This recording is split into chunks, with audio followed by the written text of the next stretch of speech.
कि वीर की एक बूंद भी स्खलित हो जाए तो महागर्भ में गिर रहे हो, बड़ी जीवन ऊर्जा नष्ट हो रही है। हिंदू मानते हैं कि 40 दिन में भोजन करने से एक बूंद वीर बनता है। सरासर असत्य, झूठ बात है, रत्ती भर भी सच्चाई नहीं। लेकिन बच्चों को डराने के लिए ईजाद की गई है, और बच्चे डरते हैं वो तो ठीक है, बूढ़े भी डरते हैं। एक साधारण पुरुष 70 वर्ष के जीवन में कोई आसानी से 4000 बार संभोग कर सकता है। प्रत्येक संभोग में कोई 1 करोड़ से लेकर 10 करोड़ तक वीर्याणु स्खलित होते हैं। एक शरीर के भीतर इतने वीर्याणु हैं कि अगर प्रत्येक वीर्याणु गर्भस्थ हो जाए तो इस पृथ्वी पर जितनी जनसंख्या है वो एक जोड़े से पैदा हो सकती। 4 अरब व्यक्ति एक स्त्री और एक पुरुष से पैदा हो सकते। और ये जो वीर्य है, ये कोई आपके भीतर संचित संपदा नहीं है कि रखा हुआ है, इसमें से कुछ निकल गया तो कुछ कम हो जाएगा। ये वीर्य प्रतिपल पैदा हो रहा है। शरीर श्वास ले रहा है, भोजन कर रहा है, व्यायाम कर रहा है, ये वीर्य पैदा हो रहा है। और आप हैरान होंगे कि जो आधुनिक खोजें हैं चिकित्सा शास्त्र की, वो बड़ी भिन्न विपरीत है। वो कहती हैं जो व्यक्ति जितना वीर्य का उपयोग करेगा उतने ज्यादा दिन तक पुंसत्व उसमें शेष रहेगा। जो जितने जल्दी भय से बंद कर देगा वीर्य का उपयोग या संभोग, उतने जल्दी उसका वीर्य खो जाएगा। क्योंकि जब तुम वीर्य का उपयोग करते हो तो तुम्हारे पूरे शरीर को फिर वीर्य पैदा करने की क्रिया में संलग्न होना पड़ता है।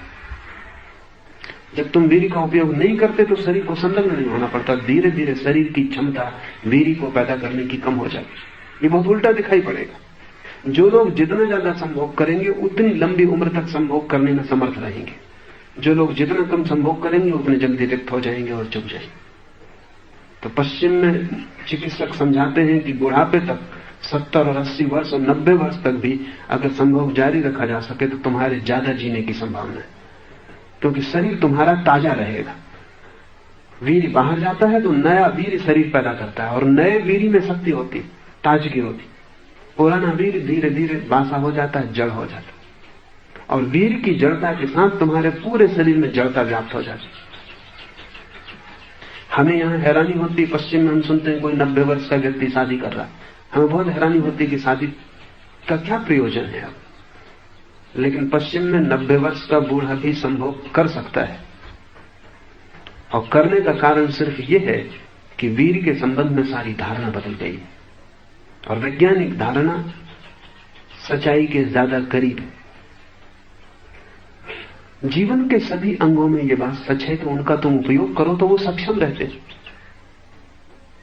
एक आदमी चलता रहे, बुढ़ापे तक चलता रहे तो पैर मजबूत रहते। चलना बंद कर दे, पैर कमजोर हो जाते। एक आदमी मस्तिष्क का उपयोग करता रहे आखिरी क्षण तक तो मस्तिष्क ताजा रहता। उपयोग बंद कर दे, मस्तिष्क जड़ हो जाता। सारी इंद्रियों का जीवन उपयोग पर निर्भर है, क्रियात्मकता पर निर्भर है। तुम जिन इंद्रियों का उपयोग करते हो वो उतने ही ज्यादा दिन तक ताजी रहेंगी। और वीर्य भी एक इंद्रिय है, उसके लिए कोई अपवाद नहीं, वो भी शरीर का ही अंग है। शरीर का नियम यह है कि तुम जितना ज्यादा उपयोग लोगे उतना ज्यादा जीवंत रहेगा। तुम भयभीत हुए, डरे, उपयोग बंद किया, उतने ही जल्दी शरीर क्षीण हो जाएगा। और ये दुष्ट चक्र है, क्योंकि जो व्यक्ति डरता है, कम उपयोग करता है, शरीर क्षीण होता है, क्षीण होने से और डरता है, और डरने से अपने को और रोकता है, और रोकने से और क्षीण होता है। फिर कोई उपाय नहीं, फिर उसने एक रास्ता पकड़ लिया जिस पर वो जल्दी ही मिट जाए। भय रोकता है, रोकने से हम मरते हैं। निर्भय होकर जीवन को ऐसा उपयोग करो। रोजा लग्जमबर्ग में एक जर्मन महिला ने कहा, जैसे कोई मसाल दोनों तरफ से जले, ऐसे जलो। घबराओ मत, तुम ज्यादा जलोगे। जीवन बड़ा विराट है, तुम्हारे दिए में बहुत तेल है, लेकिन तुम जलाओ ही ना बाती को, भयभीत हो जाओ तो तुम रुक जाओगे। सारी दुनिया में पुरानी संस्कृतियों सभ्यताओं ने वीर के संबंध में बड़ा भयभीत किया है लोगों को। इसके कारण, क्योंकि जैसे ही कोई व्यक्ति वीर के संबंध में भयभीत हो जाता है, उसे गुलाम बनाना आसान। आपने उसकी जड़ पकड़ ली, वीर जड़ है। अगर किसी व्यक्ति को काम वासना के संबंध में बहुत अपराध से भर दिया, तो ये व्यक्ति न तो विद्रोही रह जाएगा, न शक्तिशाली रह जाएगा, और सदा अपराध की भावना इसको दबाएगी। अपराधी को दबाना बहुत आसान है। तो राज्य भी चाहता है कि आप अपराध अनुभव करें, समाज भी चाहता है, सभी जिनके हाथ में सत्ता है चाहते हैं कि प्रत्येक व्यक्ति जो पैदा हो वो भयभीत रहे। भयभीत रहे तो उसकी मालिकियत की जा सकती है, उसका मालिक हुआ जा सकता है। निर्भय हो जाए तो वो सब बंधन तोड़ देगा, सब रास्ते, वो स्वतंत्रता से जिएगा। विद्रोही हो जाएगा।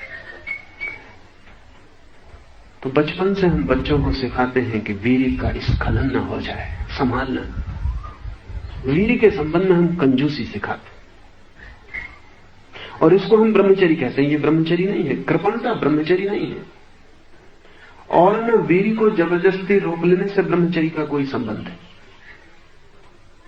ब्रह्मचर्य तो एक ऐसे आनंद की घटना है जब आपका अस्तित्व के साथ संभोग शुरू हो गया, और इसलिए व्यक्ति के साथ संभोग की कोई जरूरत नहीं रह जाती। ये जरा कठिन है समझना, और अगर मैं कहूं तो बहुत बेचैनी होगी। संत वैसा व्यक्ति है जिसका अस्तित्व के साथ संभोग शुरू हो गया। वहां कोयल कूकती है तो उसका पूरा शरीर संभोग के आनंद को अनुभव करता है। वहां वृक्ष में फूल खिलते हैं तो उसके पूरे शरीर पर जैसी संभोग में आपको थिरक अनुभव होती है, उसका रोना रोना वैसा थिरकता है और नाचता है। सुबह सूरज उगता है, रात चांद आकाश में होता है, तो हर